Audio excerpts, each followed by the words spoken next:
Alhamdulillahil wahidil qahhar al-azizul jabbar as-sattarul ghaffar wassalatu wassalamu ala manba'il ilmi wal anwar wa marja'il ummati wal abrar wa mahkam jibril fil laili wan nahar wa habibillahi sattar sayyidina wa maulana Muhammadin wa alihil anhar wa ashabil akhyar amma ba'du. Al-mukarramun, para alim ulama, para kiai, para ashabi wal asatidzah, ketua dan senam PKI Furqan, ayahanda Abah Haji Zulkifli Fahmi beserta kita dan keluarga besar, maka Allah berhayati amin. Semoga Allah mengangkat semua penyakitnya, Allah berikan selalu kesehatan kepadanya dan selalu bersama dengan kita, amin. Syaikhina wa syaikhina Abah Haji Ibrahim Hadir, guru kita, Dr. Hadir, para masyayikh hadir semuanya, tabarukan, mudah-mudahan seluruh kita bermanfaat dan mendapat ridha Allah Subhanahu wa taala. Jamaah sekalian, 15 abad yang lalu dunia dijuluki zaman jahiliyah. Artinya tidak ada rahmat, tidak ada taufik, tidak ada petunjuk Allah Subhanahu wa taala. Padahal saat itu kalau kita baca sejarah, di ujung barat ada kerajaan yang hebat namanya Romawi, punya Tuhan, punya Nabi dan punya kitab suci. Agamanya Katolik, kitab sucinya namanya Bible atau disebut dengan Perjanjian Baru. Di ujung timur juga ada kerajaan yang besar namanya Kerajaan Parsi, disebut Persia. Mereka punya sistem pemerintahan yang hebat, punya undang-undang yang lengkap, dan mereka punya agamanya penyembah matahari, disebut dengan Zoroaster. Tetapi mereka terkenal dengan sistem perbudakan. Manusia tidak dimanusiakan. Terkadang perbudakan itu lebih mahal harganya binatang daripada budak. Dan mereka terkadang juga diadukan, budak yang satu dengan budak yang lain, ditonton oleh raja, keluarga, dan para pembesar.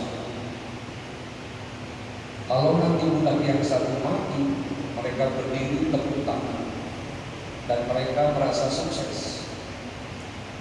Bahkan ada budak yang diadu dengan hewan, dengan binatang, diadu dengan singa, dengan harimau, dengan macan. Nah, kalau budaknya kalah oleh binatang, mereka senang, merasa sukses dan berdiri tepuk tangan. Kalau kita nonton filmnya, ada judulnya namanya judul Gladiator, dan bahkan ada kaisar Romawi namanya Nero. Satu waktu didemo oleh budak-budak dan pimpinan pendemonya namanya Spartacus. Spartacus dan kawan-kawannya itu sekitar 600 budak dibakar oleh kaisar Nero, kemudian digantung di depan istana. Di Parsi, di Persia, hukum undang-undang dibuat hanya untuk rakyat jelata, hanya untuk rakyat biasa. Kalau raja keluarganya melakukan kesalahan, tidak akan kena sanksi hukum. Bahkan orang yang kenal dengan raja, sahabat anak raja, teman cucunya raja, tidak akan kena oleh sanksi hukum ketika melakukan kesalahan. Nah, ini disebut dengan jahiliyah. Di tengah-tengah Romawi dan Persia ada Middle East, namanya Jazirah Arab. Jazirah Arab inilah lebih jahiliyah daripada mereka. Sebab mereka nggak punya Tuhan, nggak punya Nabi, nggak punya kitab suci, bahkan nggak punya sistem dalam tata negara, tidak punya undang-undang. Budayanya amburadul, politiknya bobrok, ekonominya nggak jelas. Sepeninggal Nabi Isa alaihissalam, hampir 475 tahun fatrah tidak ada dakwah, tidak ada nabi, tidak ada rasul, tidak ada ulama. Ketika itulah pada hari Senin tanggal 12 bulan Rabiul Awal, Allah lahirkan utusannya Kanjeng Nabi Muhammad SAW. Pada hari Senin tanggal 12 bulan Rabiul Awal, beliau hijrah dari Mekah ke Madinah. Pada hari Senin pula tanggal 12 bulan Rabiul Awal, beliau meninggalkan alam dunia. Subhanallah, istimewanya Allah. Jangankan kita, nabi-nabi sebelumnya saja tidak ada seperti beliau. Hari, tanggal, bulan yang sama lahirnya, hari, tanggal, bulan yang sama wafatnya. Kali-kali kalau jamaah Al-Furqan, mohon maaf, lahir Minggu mati Kamis. Syukur-syukur kalau kita diambil aja lagi pada di masjid, amin. Lagi pada ngaji, amin. Kalau lagi mancing diambil aja, baru karenanya marobuka, jawabannya boncel. Waman nabi luka kapan gitu. Kalau yang di majlis taklim ditanya nanti marobuka, Allahu Rabbi, amin. Jamaah yang dimuliakan oleh Allah, ketika Rasulullah lahir tidak dibantu oleh siapapun. Ada satu riwayat dibantu oleh rohnya Siti Asiyah dan Siti Maryam. Al-Imam Malik mengatakan Rasul kita lahir dari atas ginjal, bolong dengan sendiri, keluar sendiri, dalam keadaan tidak ada percikan darah sedikit pun. Posisinya sujud ketiga. Subhanallah. Ini merupakan jawaban Allah. Ketika kerajaan Romawi mereka bangga, anaknya Hercules bernama Julius lahir dibongkar dari perut ibunya. Dokter-dokter Yunani membongkar tadi menamai dengan istilah Caesar. Maka terkenallah dengan istilah Pangeran Julius Caesar. Mereka bangga. Tapi ternyata Allah tidak tidur. Kebanggaan mereka dijawab oleh Allah. Islam yakmu wala yu'lam. Nabi kita tidak harus dibongkar dari mulut, tidak harus dinamai dengan Caesar, tapi keluar sendirinya dari mulut ibunya. Subhanallah. Dalam keadaan tidak ada percikan darah sedikit. Begitu indahnya Syekh Ibnu Ruslan membuat syair tentang lahirnya Rasul. Kafahu qada ala taqawma idza jalasu 'inda wila dan isiyyada bimuqtada. Ila Rasul. Nah, boleh juga kalau kita syairkan ini agak enak nih kalau kita salut-salutan. Lam yaqtalim qatu Ya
Ketika itu Umi Aiman saking senangnya dia ke rumah temannya hamba sahaya pula namanya Suaibah.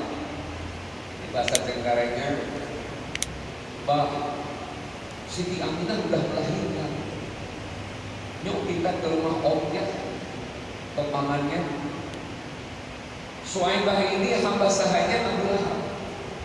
Berangkatlah berdua Umi Aiman dan Suaibah ke tempat Abu Lahab. Ternyata Abu Lahab lagi pada pompo-pompo, lagi pada ngopi. Amin teman-temannya Abu Sofyan biasa, pembesar Quraisy, Al-As bin Wa'il, Walid bin Mughirah. Ketika pompo-pompo tadi, itu Umi Aiman bilang, "Tuan Abu Lahab, Siti Aminah sudah melahirkan." Langsung spontan Abu Lahab mahallul qiyam, berdiri lagi. Itu teman-temannya berdiri semua. Langsung Abu Lahab dia naik ke sebuah bukit namanya Jabal Qubais. Jabal Qubais posisinya dulu persis ke Baitul Salam. Dari Maulid Nabi lulus ke Baitul Salam, sekiranya ada namanya Jabal Qubais, sekarang jadi Istana Raja. Saya tahun 91 masih ada itu Jabal Qubais. Naiklah Abu Lahab, saudara-saudara seluruh penduduk kota Mekah, hari ini akan aku potong 100 ekor unta karena keponakan saya lahir. Aminah sudah melahirkan, dan 100 ekor unta akan aku bagikan seluruh kota Mekah. Itu apa? Suaibah dipanggil, "Ta'ali, mulai hari ini kau aku merdekakan dan aku berikan kepada Aminah untuk mengasuh putranya." Jadi ibunya Nabi itu punya 3. Ibundanya Siti Aminah, sepususnya Suaibah, ditambah oleh Aminah Al-Aslamiyah. Jadi Suaibatul Aslamiyah. Kemudian yang ketiga dari Bani Sa'ad Halimah As-Sa'diyah. Subhanallah. Saya mau menggal cerita sebentar. Rasulullah itu punya paman yang masuk Islam, diantaranya Sayyidina Hamzah dan Sayyidina Abbas. Sayyidina Hamzah gugur ketika perang Uhud, beliau dikuburkan di Uhud. Dan Abbas umurnya panjang sampai ke masa Khalifah Umar bin Khattab. Beliau punya putra laki-laki. Ketika Rasul meninggal, namanya Abdullah bin Abbas, umurnya 16 tahun. Tapi beliau sudah ahli tafsir luar biasa. Abdullah bin Abbas ini sudah menyusun kitab tafsir. Tafsir pertama namanya Tafsir Al-Abbas. Dalam Sahih Bukhari diceritakan, Abdullah ini bermimpi jumpa dengan paman Abu Lahab di kuburan. Abu Lahab keluar air dari jari-jari tangannya, kemudian diminumlah oleh Abu Lahab. Mimpi itu diceritakan kepada ayahnya. Kemudian Sayyidina Abbas menjawab, "Siddiqni wahai ibu, ru'yatuka ru'yatus shalihah." Benar apa yang kau mimpikan wahai anakku. Mimpi kamu adalah mimpi benar. Bahwa pamanmu Abu Lahab setiap hari Senin dikasih dispensasi siksa oleh Allah, keluar air dari jari-jari tangannya karena sebab ikut bergembira ketika lahirnya baginda Nabi besar Muhammad sallallahu alaihi wasallam. Wallahu a'lam. Kendati Allah sudah menjas dalam surat Al-Hab, betul Al-Hab sudah di neraka, tapi Allah berikan dispensasi siksa. Dan mungkin ini karena ridhonya Allah. Jamaah yang dimuliakan oleh Allah, kelahiran Nabi kita kelahiran yang diprotes oleh Allah. Lahir ke dunia tanpa campur tangan manusia. 6 tahun ibunya meninggal. 2 bulan di kandungan bapak, di kandungan ibu, bapaknya meninggal. Tidak punya bapak dan tidak punya ibu. 2 tahun diurusin kakek Abdul Muthalib, kakeknya pun meninggal. 8 tahun Muhammad kecil, keluarganya itu musyawarah.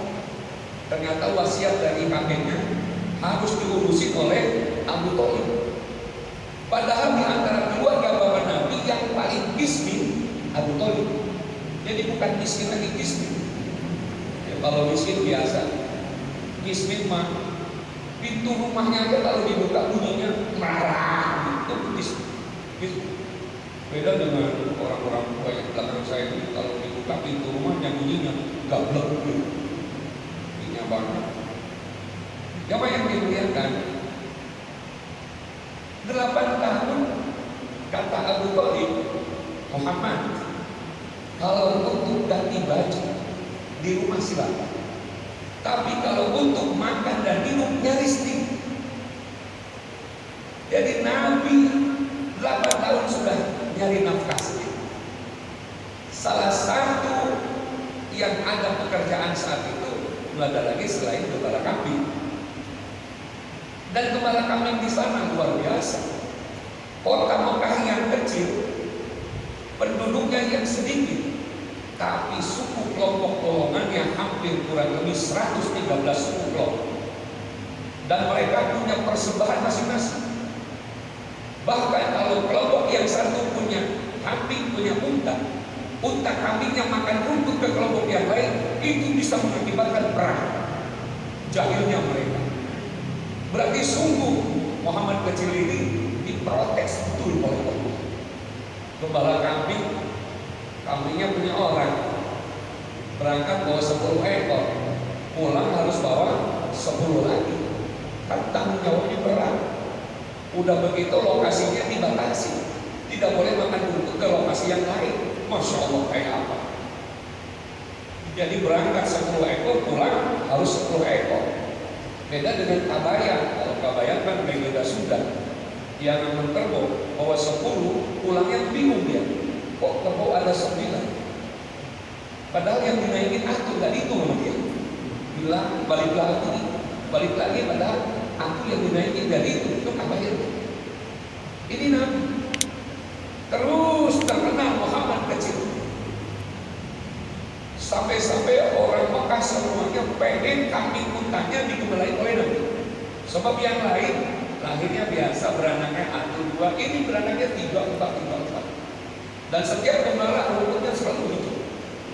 Bukan main kalau seperti. Terus sampai menjelang remaja, umur 13 tahun terjadi perang Hijaz.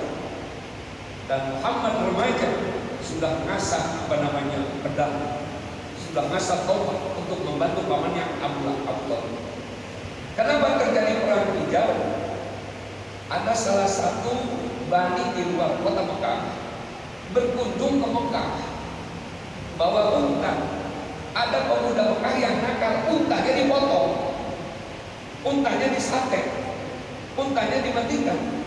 Itu nyerang dari kampung sana, terjadi perang Hijaz.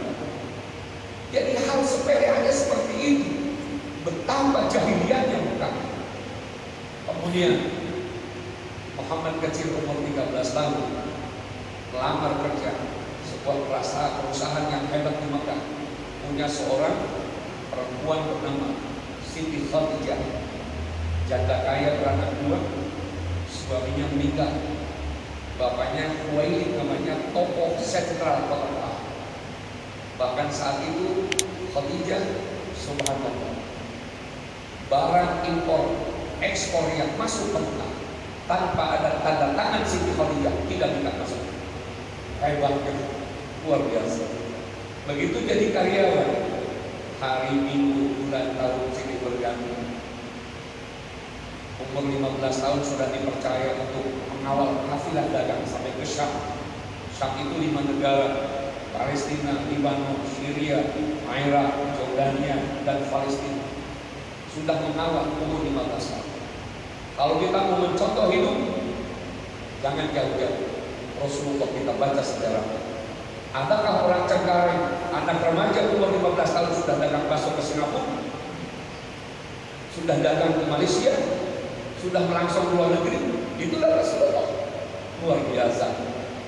Begitu jujur, begitu amanahnya. Terus sampai Siti Khadijah terpincut dengan Nabi. Umur 20 tahun Nabi kita dilamar oleh Siti Khadijah.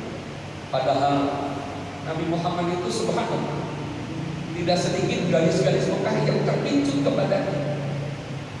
Wajahnya yang benar, senyumnya aja buat orang gempok.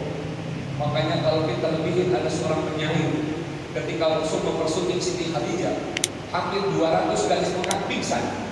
Kenapa? Seharusnya Muhammad dengan saya, tapi kenapa pilih Khadijah? Dan jangan lupa, Siti Khadijah walaupun umur 42 tahun tidak kalah cantiknya dengan gadis-gadis Mekah. Kenapa? Orang kaya. Beda orang kaya, dan stylenya beda. Alat kecantikannya jelas. Makanya kalau zaman sekarang, masya Allah, hati-hati. Kadang-kadang kita salah tebak. Sebab kenapa? Nenek-nenek disangkanya aneh zaman sekarang. Orang pakai masker semua. Pagi-pagi udah pada senang. Nenek-nenek pakai legging, sama ame-ame gitu. Hati-hati. Udah gitu bisa casingnya bisa berubah sekarang. Bisa berubah. Nenek-nenek aja bisa diubah menjadi umur 17 tahun zaman sekarang. Makanya hati-hati. Hati-hati. Masya Allah. Jamaah yang dimuliakan oleh Allah, ini nggak cukup nih ceramah kalau 20 lagi ya benar-benar. Ini harus ada episode yang berapa itu? Kita lanjutnya sudah.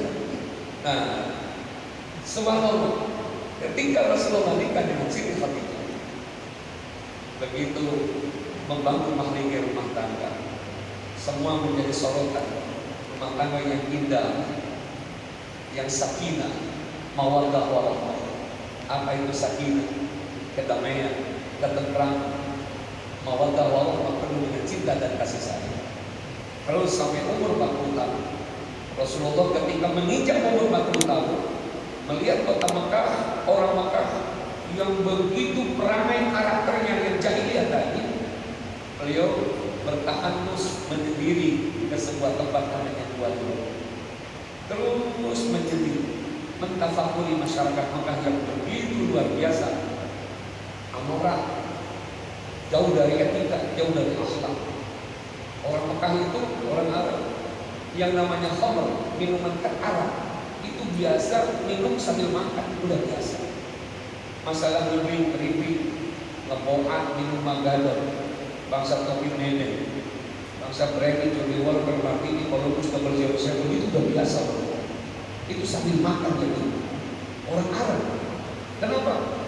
Dari alam, Pak Dr. Alam Bakir berbicara tentang koneksitas manusia dengan alam. Emang di Mekah itu, Masya Allah, itu buah anggur dimakan ada bijinya, kita lepeh, besok tumbuh. Makanya saking kebanyakan alam itu, terutama buah anggur yang mereka bingung, masa yang dimakan buah terus. Hanya ada muncul ekspresi pemikiran. Kata yang lain, bagaimana kalau kita perasi anggurnya? Ternyata begitu diperas jadi asir namanya. Kumpulan daripada anggur-anggur tadi diminum. Oh, ini agak enak sedikit daripada makan buah. Coba kalau kita diam, menjadi halah. Halah itu adalah cuka. Kemudian diminum. Oh, ini lebih menyengat. Ada lagi penemuan teman-teman yang lain. Coba ditanam ke tanah. Ditanam seminggu. Oh, ternyata lebih enak lagi. Ditanam 3 bulan, lebih nikmat lagi. Ditanam setahun, lebih mantap lagi. Makanya minuman yang disebut dengan Double 07 itu katanya 13 tahun itu di dalam tanahnya. Makanya kalau diminum satu loki aja, pikiran melayang, fly to the sky. Begitu kan? Nggak tahu, tanya aja sama kita kira-kira. Jamaah yang dimuliakan oleh Allah, itulah orang Arab. Makanya 13 tahun Rasulullah menyampaikan risalah dakwah di Mekah. Apa Rasulullah berbicara haram halal? Tidak. Rasulullah tidak berbicara haram dan halal. Rasulullah hanya untuk menyampaikan risalah agama, menuju kepada keimanan kepada Allah, membuat nilai-nilai akhlak manusia.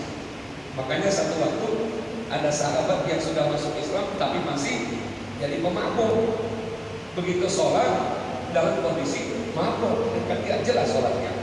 Takbiratul ihram nggak jelas, Fatihah nggak jelas, kemudian segala nggak jelas. Kenapa? Karena lagi mabuk. Makanya turun ayat dari Allah, la taqrabus shalah wa antum sukar. Jangan kalian mendekati tempat sholat jika kalian sedang mabuk. Apa ada kalimat haram disebut? Tidak.